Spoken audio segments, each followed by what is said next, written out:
Thank you very much to the organizers, Palu, Saurabh, and Prahlad Sharma, for having me give this talk. So this is some sort of a, you can think of it as a continuation from Professor Desuyer's lecture, the last one, on the partition function.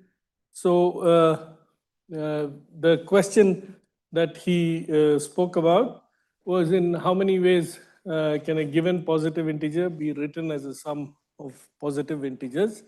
So he mentioned, therefore, the key function that counts this number of ways is called the partition function. He spoke of the limited or restricted partition function as well as the unrestricted one, which is the one that I'll be interested in. And this Pn associates with each integer n, as he wrote down, the number of ways it can n can be written as a sum of a certain number of ones, a certain number of twos, threes, and so on. And one keeps track of the number of ones, twos, threes, and so on, only the numbers of these ones, twos, threes, not the order in which they appear. So each representation is considered different from the other only if these x1, x2, x3, at least one of them is different. Okay. So just to give a small numerical example, which is already amply clear from what Professor Desuyer said, for the number 4, you have 4 ways. You can write 4 as a sum of 4 ones. So the x1, which counts the number of ones used in the representation, is 4, and all other numbers have zeros, right? So similarly, if you write 4 as a sum of 2 ones and a 2, you will put 2 for the 2 ones that are used, and for the 1, 2 that's used, you put a 1, and then you have zeros. So in this manner, you make these sequences, and these sequences is, the number of these sequences is called Pn. So that number for 0 is just the one single sequence 0, 0, 0. So P0 is 1, P1 is 1 as well, and P4 from this count that I've given here is 5. Okay, so this function Pn, as was said in the last lecture, Pn is first of all the number of sequences such that n is equal to this. Then it has a generating series, that is, if you put an indit q as an indeterminate, not necessarily a complex number, just an indeterminate, then you can multiply these the right hand side series, and you will see that by the principle that he mentioned in the last lecture and the exercise, this coefficient of q to the n that appears here is exactly what is Pn. And since this series 1 q to the m, q to the 2m, etc., sums to 1 minus 1, 1 minus q to the m, you get this identity, which is the base for the foundation for the study of Pn. Okay, so this identity was observed by Euler, Euler first. So this is understood first of all as an equality of formal power series, but we will of course consider it later in the sense of convergent series. So Euler did something more. This denominator here he expanded as a power series rather than a product, and he showed that most of the coefficients are 0 when you expand out this denominator. Okay, only certain numbers called the generalized polygonal numbers, pentagonal numbers, have non-zero coefficients. That was a key result of Euler. And once you have this expanded as a Taylor series, you can cross multiply the Taylor series and equate the coefficients you get on both sides. On one side, there's only one. The other side, you will get a product, a sum of products of coefficients. So you get a recurrence relation for Pn. Okay, so this recurrence relation was the workhorse for computing the values of Pn for a long time. So you have this recurrence relation, and these numbers k times 3k minus 1 by 2 and k times 3k plus 1 by 2, they are called the pentagonal numbers. Okay, the generalized pentagonal numbers. K 3k minus 1 by 2 for positive k is called the pentagonal number. It counts the number of dots when you arrange in pentagonal shapes. So that's the reason why this term is used. The good thing is, of course, these pentagonal numbers are very few. They are about square root of n up to a constant up to n. So the rest of the coefficients are 0. And therefore, you get a reasonable recurrence relation for computing Pn. And if you use that, say, for example, P of 10, you compute to be 42. Okay. Now, the problem with Pn and computing it, or the challenge with Pn or computing it, is that it grows very fast. So from the results that he described in the last lecture, as well as from what we will see in this one, you have this limit, which is that the number of digits of Pn grow like square root n, because the number of digits is a logarithm of Pn. It grows like square root n. Professor Desuvier mentioned the general result, which says that the coefficient must grow like a root n with a constant on top. So that's the phenomenon you see here. And these numbers, therefore, they're square root n digits. So 100, P of 100 has about 10 digits. Okay, so this is, these numbers tend to become very huge, very fast. So if you're going to use recurrence relations to compute Pn, then you'll have to keep a careful table and then add up stuff and get Pn. You know, it's a non-trivial task. It became some sort of a cottage industry around the 1800s to write down tables of Pn. Several people made these tables and so on. But therefore, this leads to the natural question, can I compute Pn in isolation? Okay, I use the word isolation because this is used exactly in this sentence by Lemmer in his paper. So one of the pioneers of doing this stuff.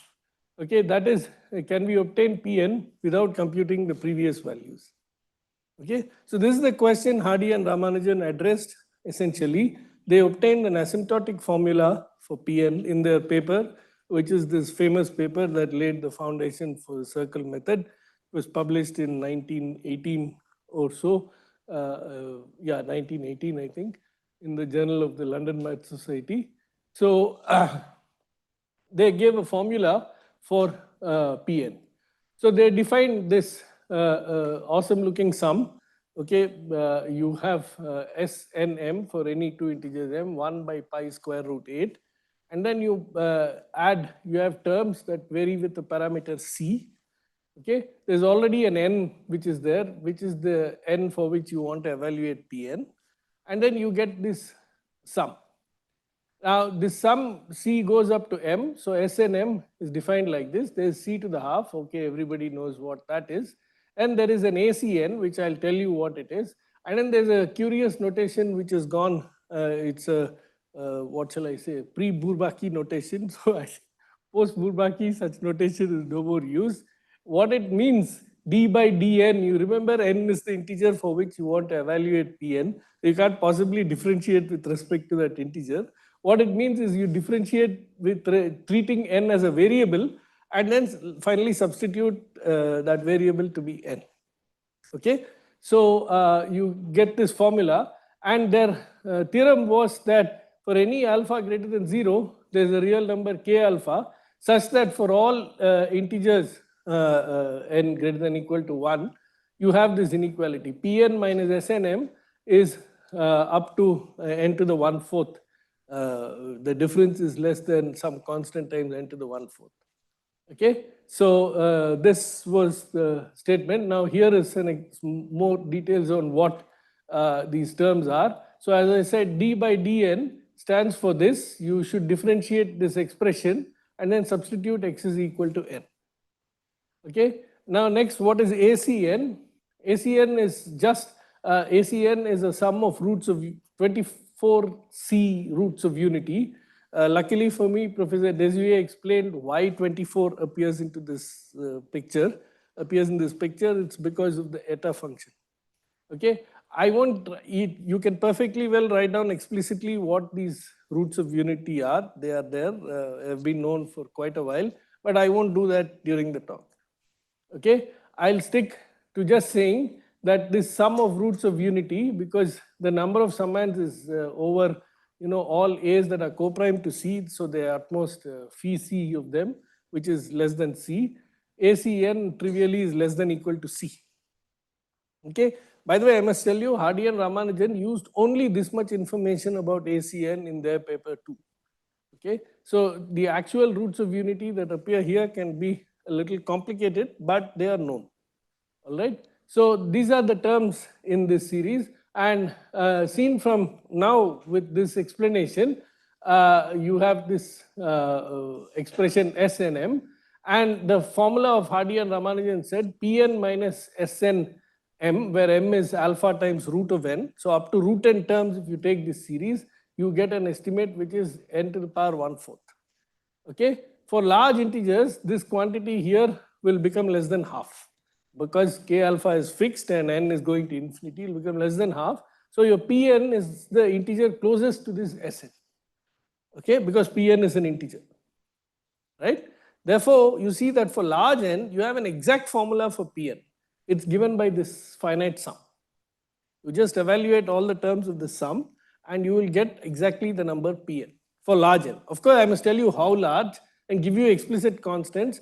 They didn't do that in their paper, Hardy and Ramanujan. That's been done subsequently and can be now concluded from the main result that we'll see.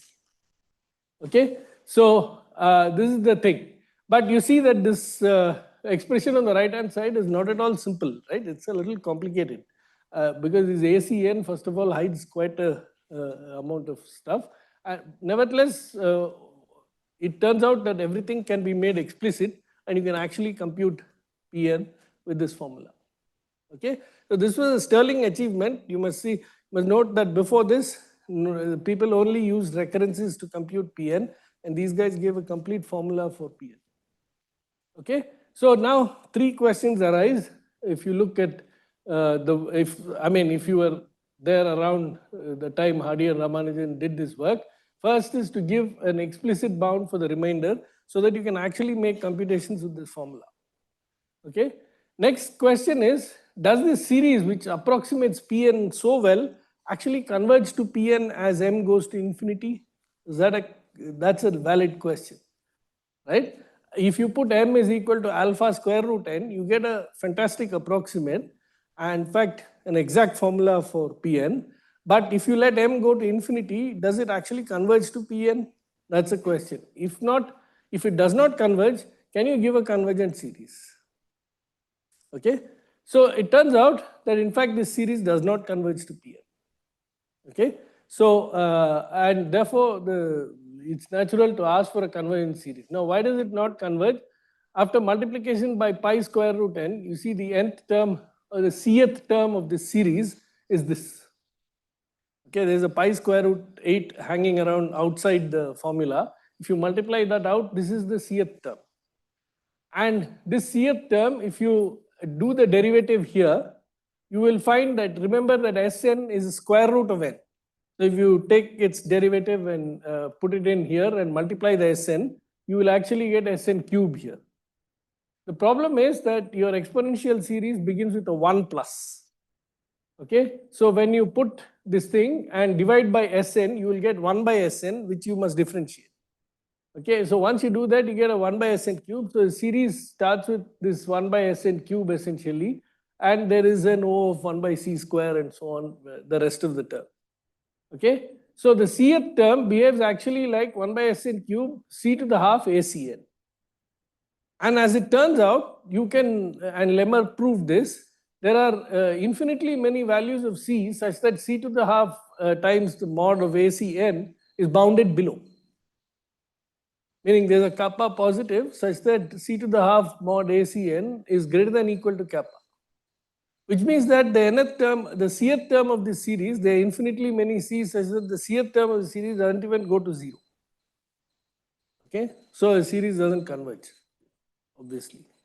Right? So the Hardy-Ramanujan series does not converge. In fact, this was an open question in Hardy-Ramanujan's paper. They actually said they don't know whether this series converges or not. And Lemmer proved this. Very curiously, Lemmer proved it after Rademacher proved a convergent series, meaning the paper appeared 1 year after. And in fact, it refers to Rademacher's work. Okay? So now what did Rademacher do? He noticed, in fact, that if you make a small change to the series of Hardy and Ramanujan, you get a convergent series. Okay, so in place of exponential, essentially up to some constant, in place of exponential, you just take sine hyperbolic, and then you get a convergent series. Okay, so that was Rademacher's key contribution, and I'm going to basically spend the rest of whatever time I have trying to prove this result. Okay, so compare with the Hardy-Ramanujan series, you just see that there's a sine hyperbolic and an exponential. There's an extra half, so the pi times 2 square root 2, that half is taken care of, and you get pi square root 2, and the rest is sine hyperbolic. This series converges. With the exponential, the problem was that the series for the exponential starts with a 1. But with sine hyperbolic, you have exponential and exponential minus x, and the 1 cancels off. Okay, so you can check here, and I checked it in slight detail. So if you look at the Taylor series for sine hyperbolic, it starts x, x cube, so on. You put the you make the substitutions, and you will get things like this. And the first term then is independent of Sn. You differentiate, and you get a k by c to the cube. Okay, c to the cube. Now ACN is less than c. You have a c to the half in the series, ACN which is less than equal to c, so you have c to the 3 by 2, and this thing has c to the cube in the denominator, so you get a c to the power 3 by 2, and this converges. Okay, so that change from exponential to sine hyperbolic changed the divergent series to a convergent series. Okay, and this is this thing that we want to prove. So now we go to the circle method for computing Pn. So this was mentioned again in the last lecture as well as by sound in the first lecture.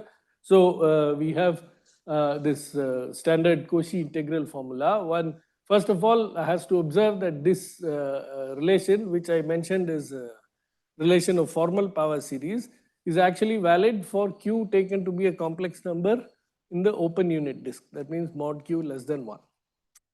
Okay, that one can check quite easily from the finitary partition function that Desier was considering in the last lecture. And you can show that this is an identity of holomorphic functions. And now you apply the Cauchy integral formula, and you will get this relation for any circle centered at 0 in the unit disk. Okay, so that's the relation. So firstly, Pn can be extracted by applying the Cauchy integral formula. Okay. All right. So once you extract Pn from the Cauchy integral formula, then one observes that again, as he mentioned in the last lecture, if you look at this Fq, it is actually 1 by 1 minus q, 1 minus q square, and so on. And the numbers, the roots of unity are actually poles for this function, the reciprocal. And the smaller the order of root, it is a pole for more and more of these denominators. So the contribution from the poles become, the poles with smaller value of C are heavier poles. They contribute more. Okay. And that's exactly what we're going to see. So this is the principle of the circle method in this instance. Okay, so this integral will come from evaluating the contributions by these roots of unity on the unit circle, and the smaller the order of the root of unity, the higher the contribution. Okay, now I'm going to show you the method of Rademacher, which will very graphically make this, it will make clear that this is going to be the case. Okay, for this we'll need to shift from the unit disk to the upper half plane. Okay, so we applied Cauchy integral formula, wrote down Pn is equal to Cauchy integral on some circle. That circle could be any circle in the unit disk. I'll choose one with radius e to the minus 2 pi. Okay, which one can easily check is less than 1. Right? So otherwise we are in trouble. Okay, so now you have this q. So you make this change of variable q, and as we remarked in the last lecture, z goes to e to the 2 pi I z, maps this upper half plane into the open unit disk minus 0. Okay, So good, we'll change everything to e to the 2 pi I z. So if you do that, you make a change of variable. So q is e to the 2 pi I z. So you have to check what is dq by q. You calculate 2 pi I dz. So you find it, and then you choose this circle to be e to the minus 2 pi radius circle. So the integral becomes integral on the upper half plane going from I to I plus 1. Okay, that's a line segment going from I to I plus 1 of pz e to the minus 2 pi I nz dz, where p is this thing f with substitute after you put q as e to the 2 pi I z. Okay, so p is just this expression here. All right, so you get therefore that pn is phi z dz I to I plus 1 pz times e to the minus 2 pi I nz, and phi z is a periodic function analytic on the upper half plane. Now I am going to show you what Rademacher did in order to evaluate this integral I to I plus 1. Okay, he deformed this contour in a very elegant way to get to the boundary of the upper half plane. In fact, the rational numbers on the boundary. Okay, so how did he do that? This is, first of all, just to review the Fairy series. So the rational numbers between 0 and 1 in reduced form with denominators not exceeding n arranged in increasing order are called the Fairy series of order n. Okay, so reduced form always means a by c with a and c coprime and c positive. So even if I fail to mention it somewhere, please remember that I am always considering whenever I write a by c, I mean a and c coprime and c is positive. Okay, so this is the Fairy series of order 4. All right, all the fractions between 0 and 1 included and written in reduced form. There are finitely many of them for any n. Okay, this is a finite series. All right, so now I introduce another object, which is the Ford circle attached to a fraction in reduced form. So this upper space is the upper half plane. This line drawn here is the boundary, which is the real line, and you take a rational number in reduced form a by c. Then the circle tangent to the real line at a by c with radius 1 by 2 c square is called the Ford circle at a by c. Okay, that's it. It's just a simple geometric thing. You take the circle tangent at a by c and of radius 1 by 2 c square. Why do you consider Ford circles? They are very nice horocycles or whatever you want to call them. They are very nice circles in the upper half plane in relation to Fairy series. So you take a Fairy series and to each term in the Fairy series you draw the corresponding Ford circle. They have the property that two Ford circles will either be disjoint or if they meet, they'll be tangential. Okay, that's visibly there in this figure. They'll either be tangential or they'll be disjoint. And they'll be tangential only for the rational numbers which are just adjacent to the given one in a Fairy series of a certain order. Only for those rational numbers will they be tangent. These are elementary properties that you can easily check from the definition of the Ford circle. Okay, so now that you have this Ford circle, how do I deform this path? It's a very nice thing. So you take this path I to I plus 1 and you draw the Ford circle at 0, 1 and the Ford circle at 1, 1. The Ford circle is not complete here. There is a semi part which I have left out in either case. Okay, now you go from I along the first Ford circle and then as soon as you hit the point of tangency, you go up to the second Ford circle to I plus 1. This gives you a loop and the loop collapses to a point and Cauchy theorem applies, and therefore the integral over I to I plus 1 is the same as the integral over this blue colored thing which I have called C1. Okay, now why stop at 2 circles? You just go on doing this. Okay, so for n equal to 2, you have 3 terms in the Fairy series. You draw the 3 circles that are there, the 2 semi parts you leave out for 0 and 1, and then you go from I. You hit this tangency, you go further down till you hit the tangency on half. Then you turn and hit the tangency on 1, then go up. By doing this, you get another loop. And this loop is different from the first one in that you have just added an extra loop. So the whole thing anyway collapses to a point. The Cauchy theorem applies and you can write this integral.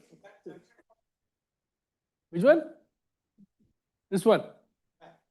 Yeah, it doesn't matter. It's just a point of tangency, that's all. Okay? So you get C2. Now you do the same thing a third time. Okay? And you draw the circles involved. You start from there, go all the way to the tangency point, then turn to the next tangency point, upward, again next tangency, and so on. And you get the third thing, and each time you are adding only finitely many loops, each of which are homotopic to a point. So you can apply Cauchy theorem and you get this. Okay? So I can go on doing this for the rest 50 minutes, but I guess you know the pattern, right? Oh, just by hand. Okay, so you get this. Now I'll show you even more. Okay, so this is the general thing. By now you guess the pattern. You have these 4 circles and you get this contour.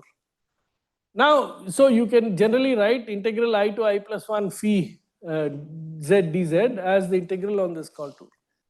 Now just observe one small thing, and that is the crucial observation. You fix a rational number, then you look at what part of its fairy circle is getting covered in as n increases, as these contours have more and more circles.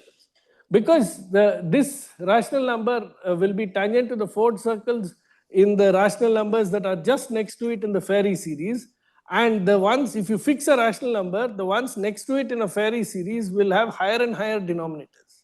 So the radii of those circles will get smaller and smaller. So the points of tangency will get closer and closer to the real line. So larger and larger part of the given circle, 4th circle of this, will start to get into the contour. Okay, eventually the whole circle, the whole 4th circle, as you go, n goes to infinity, will get into the contour.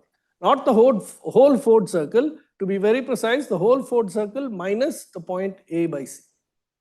Okay, so A by C will never be in the contour, but the entire 4th circle up to A by C will fall into the contour in the limit. Okay, so you have this. So if you do that, if you keep that in mind for, okay, this should be for any n greater than or equal to 1 and phi holomorphic on the upper half plane, you have this thing by deforming the contour from I to I plus 1. Okay, now I want to combine the contributions, the 2 semicircles from 0 and 1. So I put this periodic condition which I have on phi, and then I combine them to a full circle.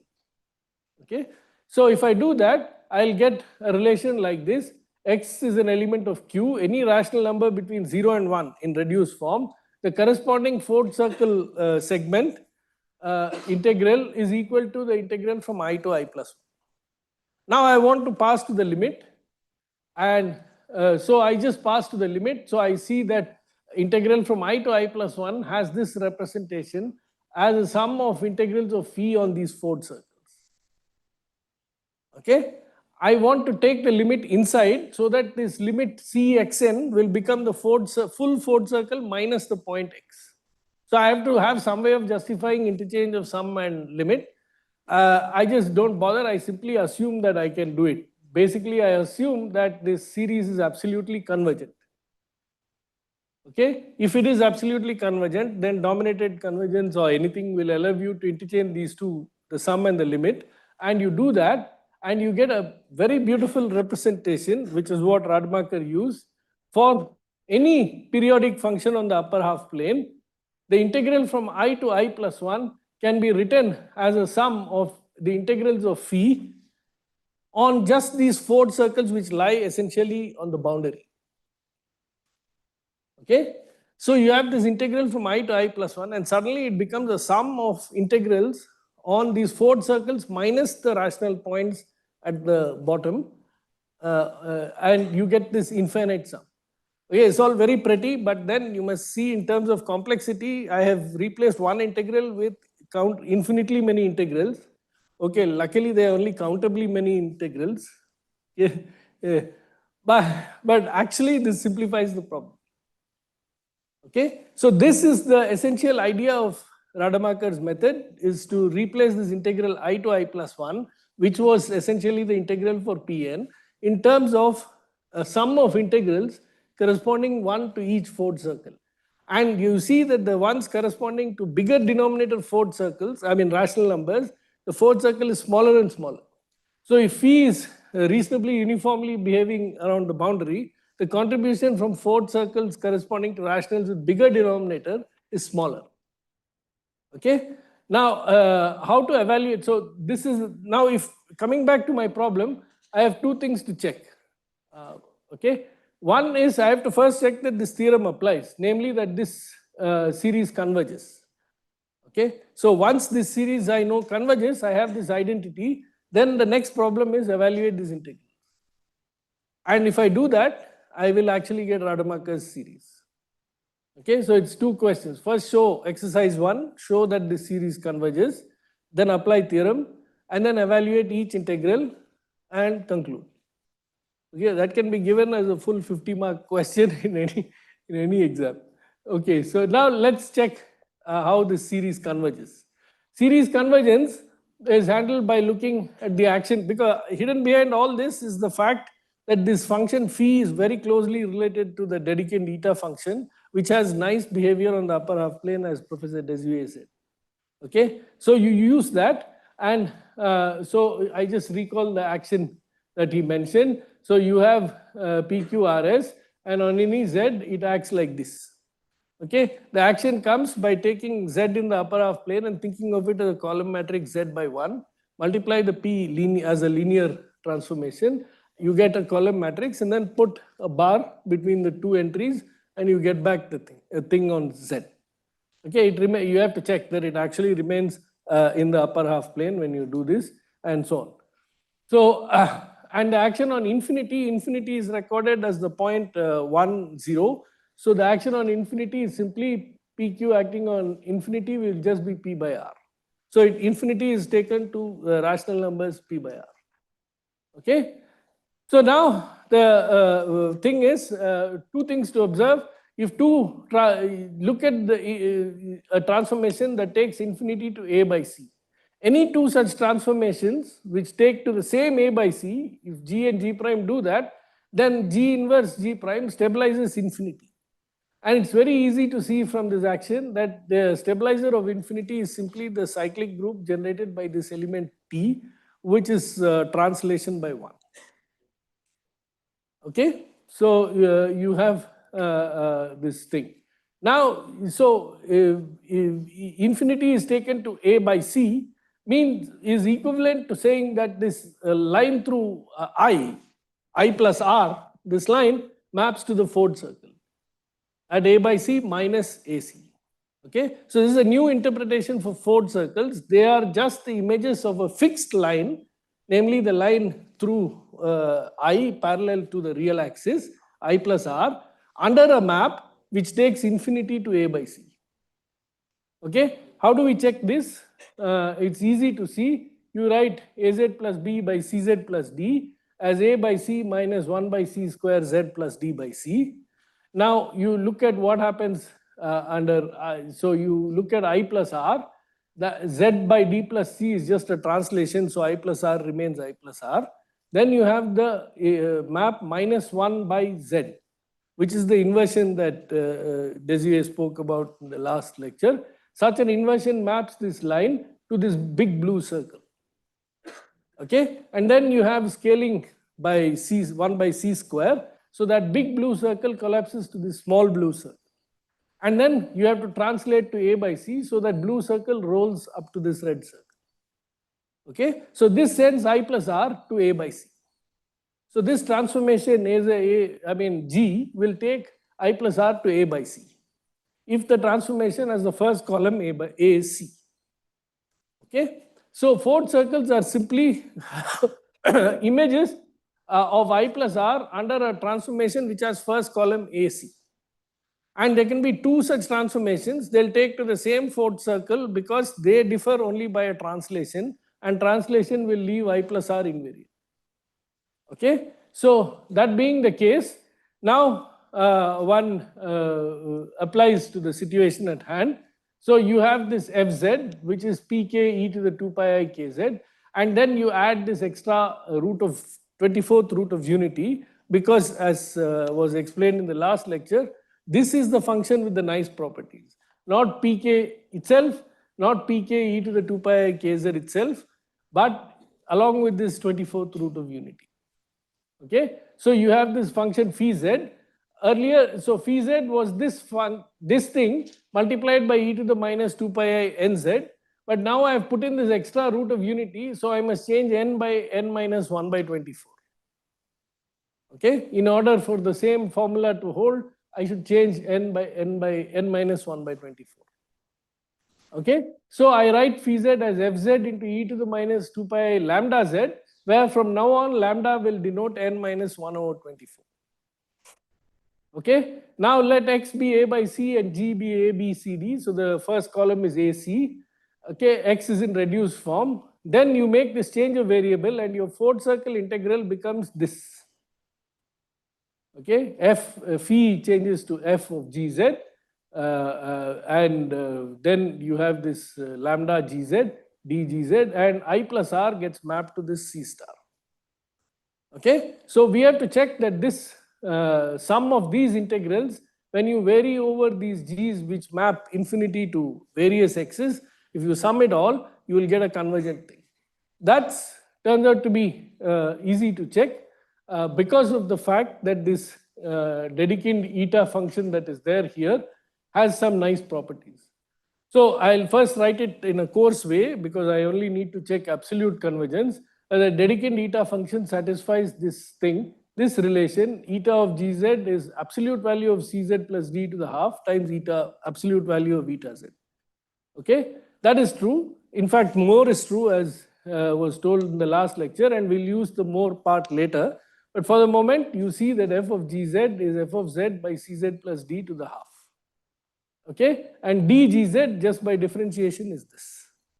So now if you put this into this integral, I plus r, and you have to put this stuff. So f gz is f of z by cz plus d to the half, to the 5 by 2, because d of gz gives you an extra cz plus d to the power 2, and this thing gives you cz plus d to the half. So totally you get a 5 by 2 in the denominator.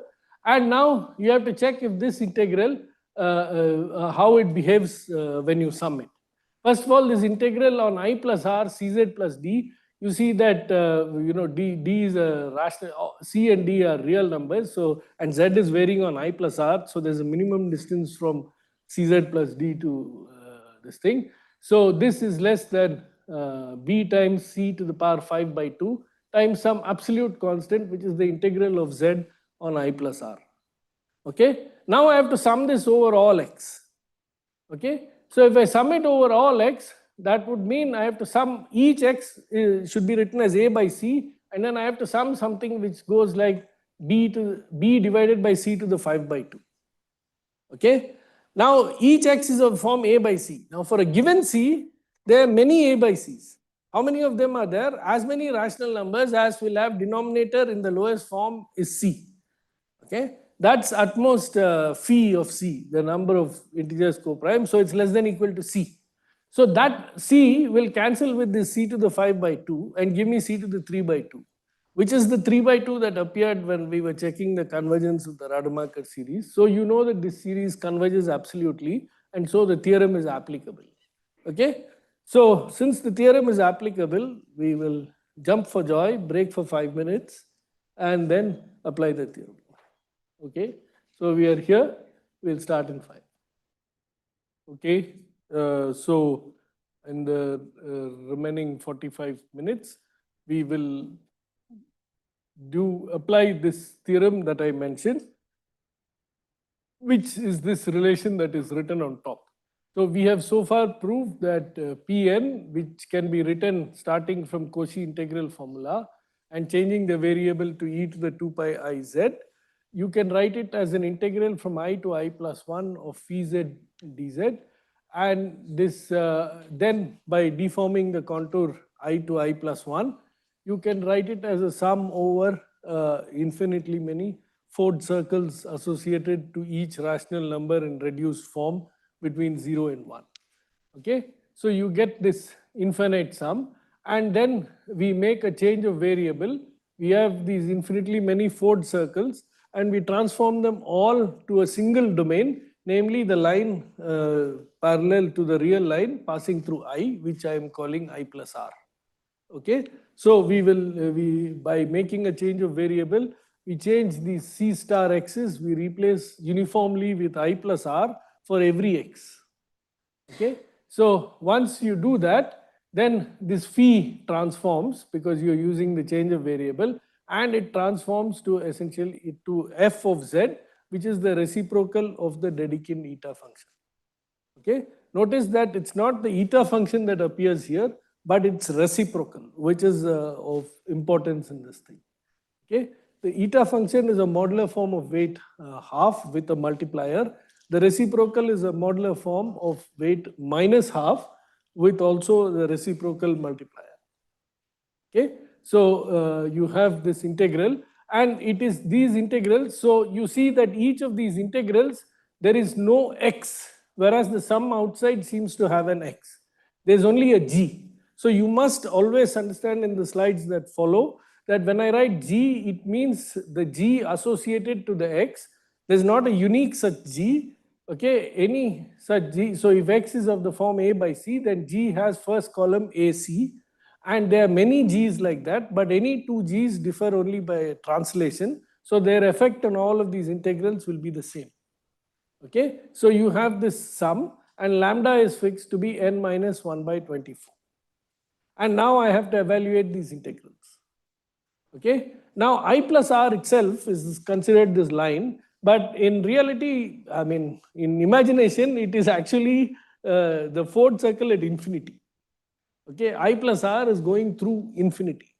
All other Ford circles go through these rational numbers on the boundary, and I plus R is going through infinity. So we have pushed all the Ford circles away and replaced with a single Ford circle, namely the one that goes through infinity. Okay, so now let's go to doing this integral. So how does one do this integral? So for x equal a by c in reduced form, then one has this transformation formula. So Professor Desuet wrote it with c z plus d to the minus half, and many textbooks will put this extra normalization I to the minus half. That will help writing some of the transformation formulae better. This is a choice that people make. And wherever the square root for a complex number appears in these things, it should be taken as the principal branch on C minus the negative real numbers.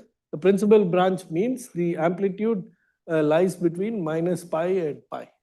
Okay, so that's the square root you're taking. And EG here is a 24th root of unity. This one can explicitly write for EG what is EG, which 24th root of unity, but those formulae tend to be complicated, and they are not so important in arriving at least at the relation that we want. Once one wants to compute, you need those EGs explicitly written, and then you can look up the proofs of those formulae, which follow a different stream. Okay, so Dedekind had this function, and I understand that Dedekind had discovered this function or investigated it independent of its connection with partition. So far as I saw, it seemed like there were some other reasons for considering this. So we have this integral, and therefore this I plus R is written as I minus infinity to I plus infinity. Okay, but you must be careful with the orientation when you make this change of variable. It turns out that the orientation, because these Ford circles, I to I plus 1 is oriented from I to I plus 1, that forces the Ford circles to be oriented clockwise and not anti-clockwise. So if I plus R is mapped to this clockwise oriented Ford circles, it actually will go from I plus infinity to I minus infinity. To get rid of that, I put I to the power minus 5 by 2 because I square is a minus 1. So I take that extra minus 1 and switch the orientation from I minus infinity to I plus infinity. And then I have this sum written here. Okay. Now once those things are fixed, I have this 1 by eta z, which looks like pk e to the 2 pi I k minus 24 1 by 24z. Okay, now you notice here that there is a k greater than or equal to 0. This splits in two terms. The term k equal to 0 and the terms k greater than or equal to 1. Okay, the point is that when k is greater than or equal to 1, this exponent here is positive. And the absolute value of this thing, because there's an I here, will be minus 2 pi, the imaginary part of z, and that goes to 0 as you go to infinity. Whereas for k equal to 0, this will get a plus. So this part behaves like a polar part. It goes to infinity as z goes up to infinity. Okay? Whereas this part is like a bounded part, and the nice thing happening here is that the contribution to the integral from this bounded part is actually 0. No. For the moment, it's in the upper half plane. Eventually, it will be taken to be 10 to infinity. Okay, so now let's look at this bounded part, which is the sum of the same terms of this series for k greater than or equal to 1. Okay, you just apply the triangle inequality and you will get something like this. It's trivial, just apply the inequality. And now this can be written as, you can see that hz is less than a constant times e to the minus some other constant times the imaginary part of z. Okay, so hz in imaginary part of z greater than or equal to 1, hz is bounded. Not only bounded, it goes to 0 as imaginary part goes to infinity. Okay, so given this property, one can check that this integral is actually 0. That is, instead of 1 by eta, if I take its bounded part and evaluate the same integral, I'm going to actually get 0. Why is that? To prove this thing is very easy. You apply Cauchy theorem on this rectangle for a positive. Okay, so you just take this rectangle and then you observe this, first of all, this exponential lambda gz, that's a bounded quantity. And then from the bound that I just mentioned, for the bounded part hz, you check these integrals on the remaining three sides go to 0. This integrand is a holomorphic function in this rectangle, so the whole integral rectangle is 0. And on each of the three other sides, except the part that is I plus r, the integrals go to 0. And therefore, on the horizontal line that you're interested, the integral is 0.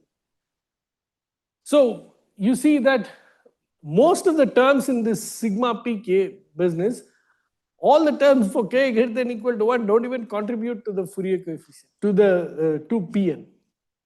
They just disappear from the picture. The only contribution is going to come from, in fact, the exponential, the part that has this minus 1 by 24.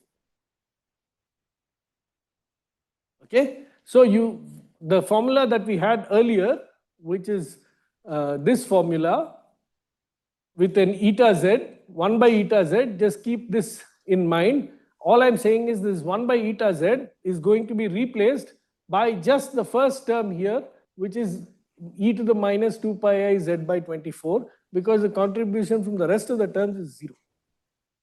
Okay, so you see that the net result is your formula for Pn has now become this. This e to the 2 pi I lambda gz remains there. Mu is, just to write things more neatly, we use mu is minus 1 by 24, and there is no eta z anymore. You just have an integral which all functions are known. Okay, I could just stop the lecture here and say, okay, now go find these integrals and you have the result. Because there are no more any complicated integrals, eta z is out of the picture and I have something. So obviously I don't want to do that. I'll take you essentially to the end. Okay, so I'll now tell you how to evaluate these integrals. So again, this integral calls for a change of variable because there are too many things floating around. So you want to change the thing. There's an obvious change of variable that is dictated by the integrand. Namely, you have your g dot z here, which you write again as a by c minus 1 by c square z plus d by c. And you have here again a c times z plus d by c. Okay, so the natural change of variable is you change, instead of z, you take z plus d by c. But then you're also kind of bored with this integral that's on the horizontal line. So you want to change it to the vertical line because I like integrals on vertical lines. Okay.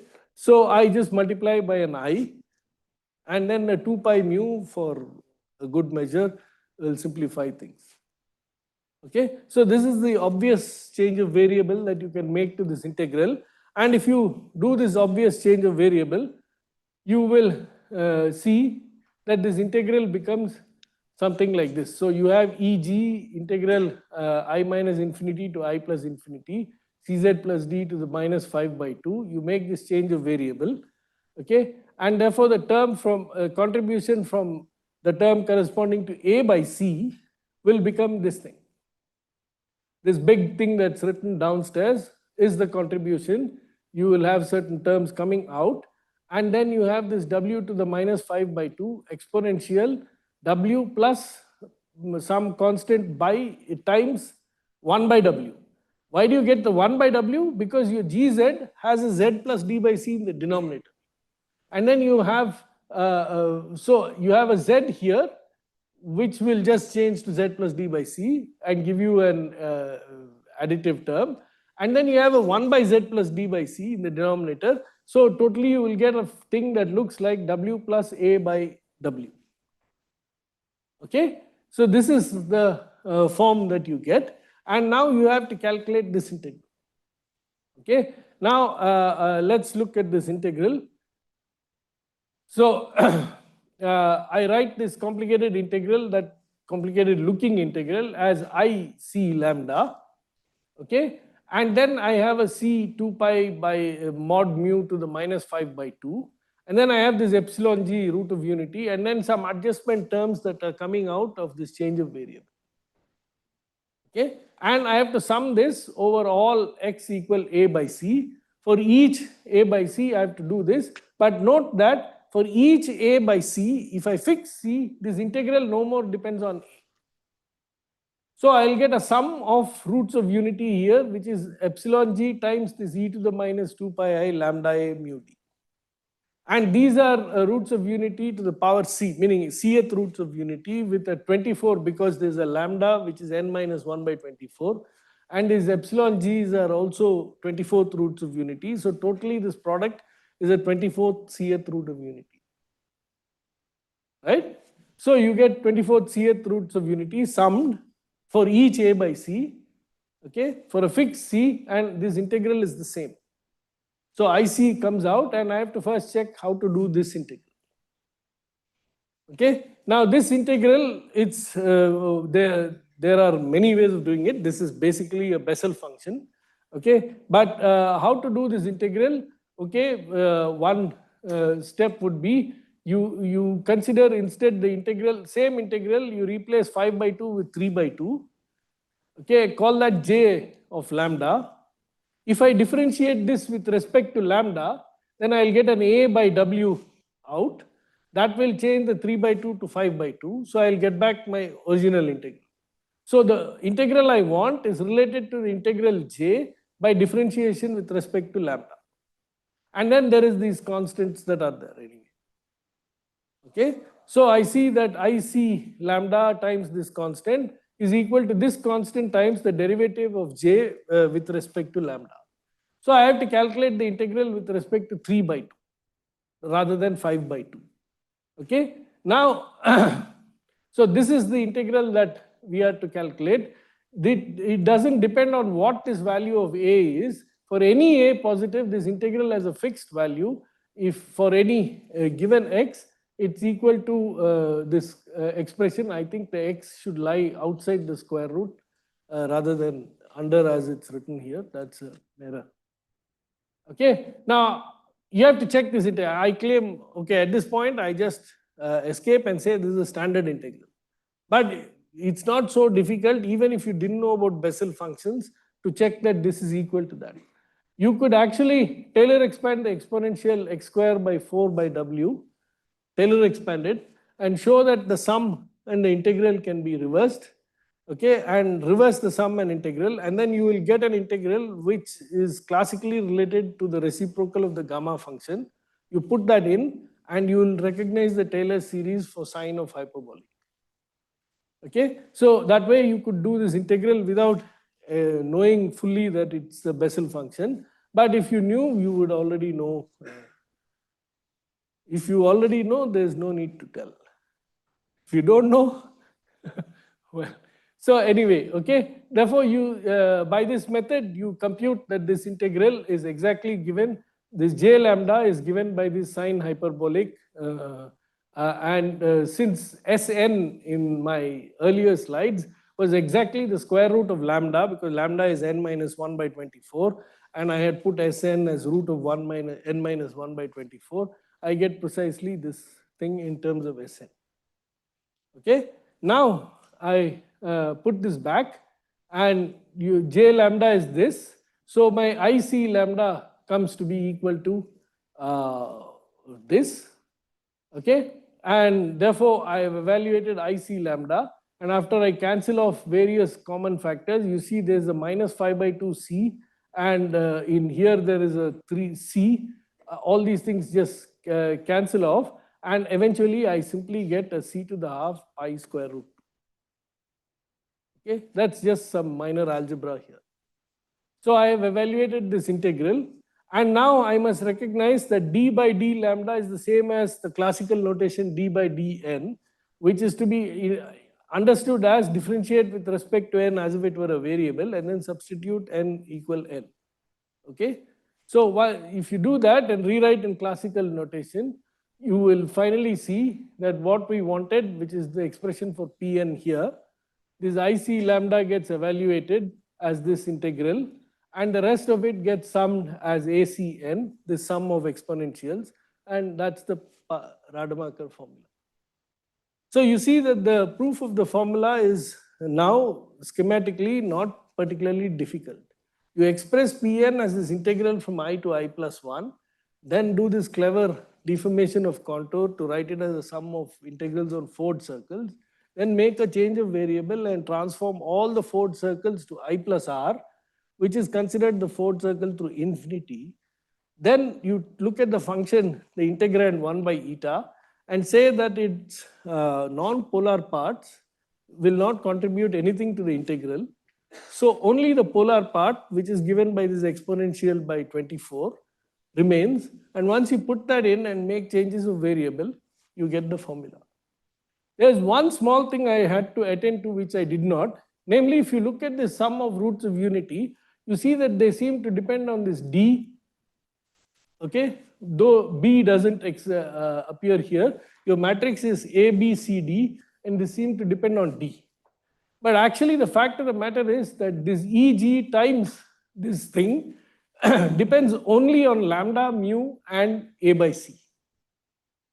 Okay, this can be checked from the eta transformation formula. Any two G's differ by a translation, and E of G or G times a translation will give you a power of root of unity.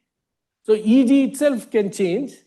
This thing also can change, but this second term will change exactly by the reciprocal root of unity, as does EG. So when you multiply the two, the roots of unity will cancel, and this will depend only on A by C and lambda and mu. So you get this final formula with this. Okay, so that's basically it. Here are my references. So I use the paper of Savli and Osterle, and that's the main reference. And these, I have tried to follow the notations of their paper to a large extent, so that if you read it, you can understand better. They apply these things in a different way. I mean, into another problem and so on. Ivanich and Kowalski's, I think it's chapter 20, the one on the circle method, and there also the description there also is pretty close to what I have think, except that I think I've simplified somewhat. The rest, the more details on this, especially the formulae for roots of unity, you will find in Rademacher's book. Okay, so lots of stuff is there in Rademacher's book. You can read. I think I'm on time, so we are done. Then we thank the speaker again.